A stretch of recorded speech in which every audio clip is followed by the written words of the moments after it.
بسم اللہ الرحمن الرحیم۔ ناظرین کرام السلام علیکم۔ فیض عالم ٹی وی پر آپ کو خوش آمدید۔ تقسیم ہند سے پہلے فریدہ نامی ایک عورت پاکستان کے موجودہ شہر قصور میں رہا کرتی تھی۔ جدوجہد آزادی میں اس کے تمام خاندان والے شہید ہو گئے اور وہ اکیلی رہ گئی۔ ویڈیو میں آگے بڑھنے سے پہلے ہمارے چینل فیض عالم ٹی وی کو سبسکرائب کیجیے اور ساتھ لگے بیل کے بٹن کو ضرور پریس کیجیے تاکہ ہر نئی آنے والی ویڈیو آپ تک پہنچ سکے۔ فریدہ جس محلے میں رہتی تھی وہ سکھوں کا محلہ تھا۔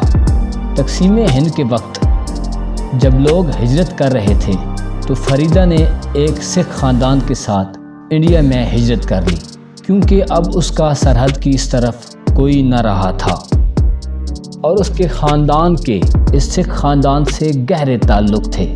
مجبوراً فریدہ ہندوستان چلی گئی۔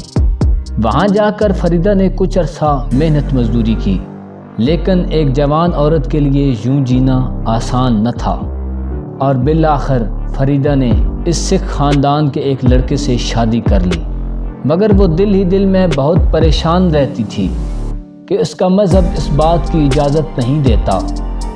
وقت گزرتا گیا اور فریدہ بوڑھی ہو گئی، مگر اس کے دل میں حج کی خواہش تھی، جس کے لیے فریدہ نے تھوڑے تھوڑے کر کے پیسے اکٹھے کر لیے تھے اور بالآخر فریدہ کو اللہ کے گھر سے بلاوا آ گیا اور وہ حج کے لیے روانہ ہو گئی۔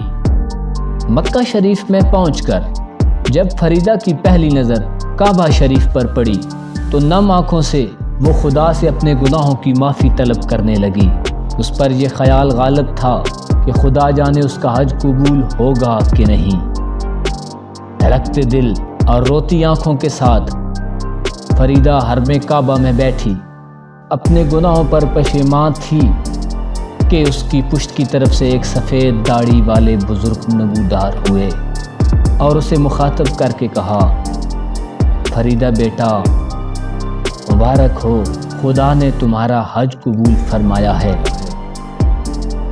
وہ اللہ جسے چاہتا ہے معاف کرتا ہے، وہی تو ہے جو مجبوری میں کیے گئے انسان کے گناہوں کو معاف کرتا ہے